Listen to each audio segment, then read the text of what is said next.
Hi, I'm Phillip Noyce, and I wanted to say how proud and excited I am to be an ambassador for Football United's Digital Connections project. Last year I was lucky enough to spend some time with the remarkably talented young Australians who are taking part in Football United's program. And I hope that this new project gives a chance for young Australians to find their feet as filmmakers. I hope that through this project we're going to unearth some great cinematic talent, young cinematographers and directors who will be, in the future, sharing their stories with Australians and people all around the world. Thank you.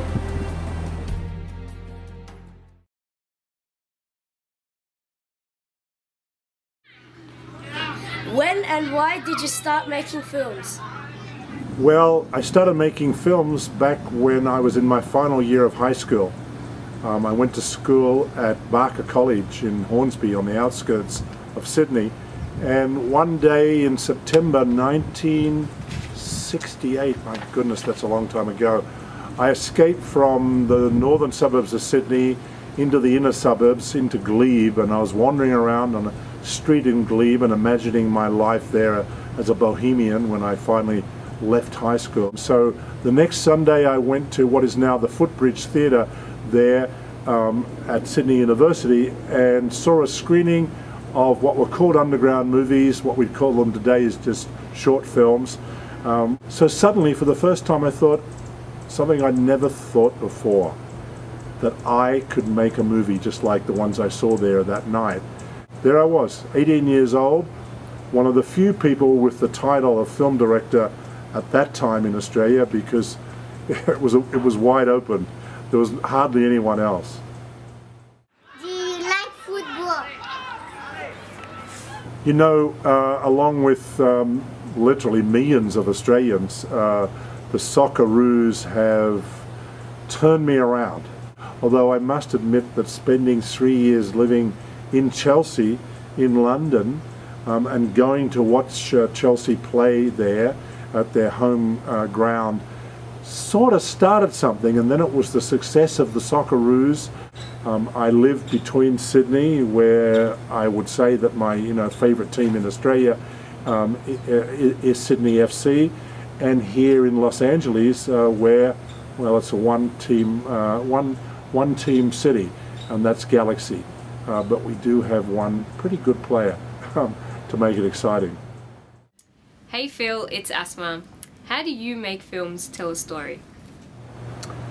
You know, telling a story is what makes me want to make movies. It's sharing something with an audience out there. It's wanting to involve people, wanting to see them respond to characters, to situations up there on the screen. You make a film tell a story by making characters that people want to follow. Hey Philip, I'm Zach. Can we be Facebook friends if you don't mind? You know, I have I don't know how many friends on Facebook. There's one thing, you know, a lot of companies now are using Facebook to promote themselves. A lot of people are using Facebook to promote themselves. I try and be friends with Facebook friends who really are my friends. So if I get to know you better and we sort of care about each other, then I'd be glad to be your friend on Facebook. And that's how I see Facebook, as a connection to really important friends. And I don't want to get that sort of caught up with business. Hi Philip, this is Parsa. What do you like about Australia? Well, Australia has so many things going for it. First of all, it's one of the few countries in the Western world that has survived the economic downturn and survived it well. But the main thing I think that Australia's got going for it is the Australian ethos.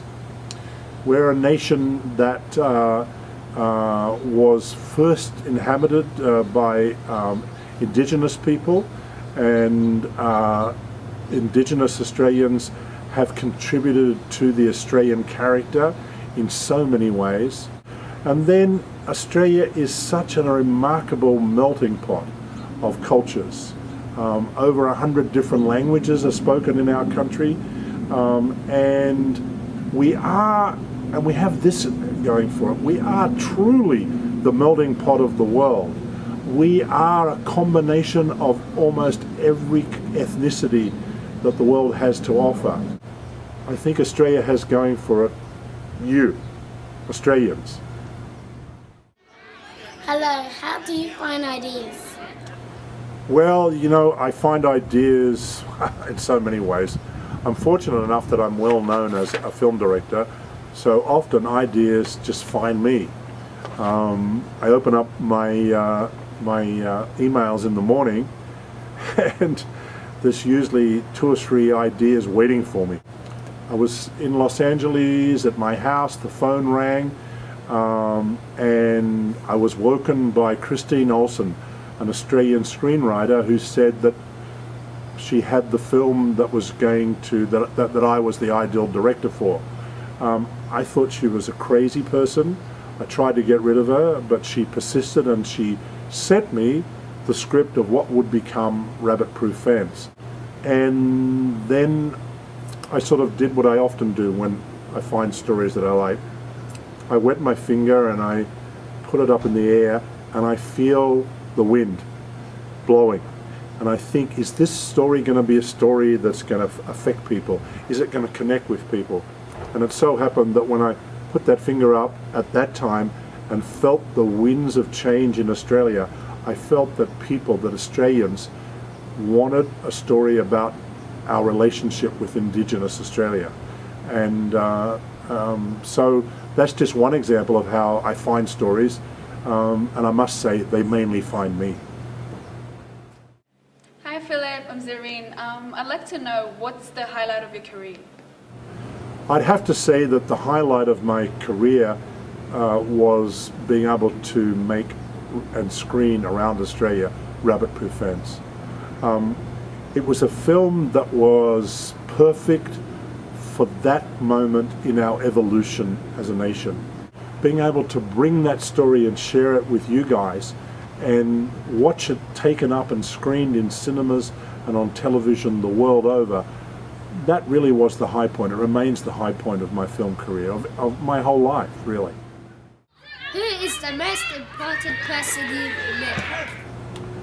Gee, I've met a lot of people in making movies. I've met big stars like Angelina Jolie, like Harrison Ford, Denzel Washington.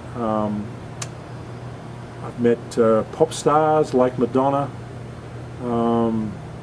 I've met athletes like Kathy Freeman. All sorts of people. But I would say that Patrick Chimuso is the most important, the most moving people that I've met in making movies. Catch a Fire. Look it up on Amazon or wherever you find DVDs. It was a film about a freedom fighter in South Africa back in the 1980s who today runs an orphanage for kids who have been made parentless by the ravages of HIV in South Africa. A wonderful guy, a wonderful moving story. He's the most important person that I've met in my career. What advice can you give to young filmmakers like me? Advice to a budding filmmaker like you? Well, I'd say this. With that camera that I'm recording this interview on, you can do anything. In fact, not even with that camera, with any camera, with your phone. Digital technology has made filmmaking easy. Well, not easy because you've still got to have ideas, but it's made it accessible. There is absolutely no excuse for not making a movie because you know, the equipment is so accessible, so portable, so cheap, so readily available. You just need ideas and courage, and you just need to do it. So what I would say is get out there and do it. Make movies. And it doesn't matter how short the movie is, as long as you do it. ideal of a film topic and who will star in it? You know, there is no ideal film topic and there's no ideal star. So the great thing about the job that I do is the unknown.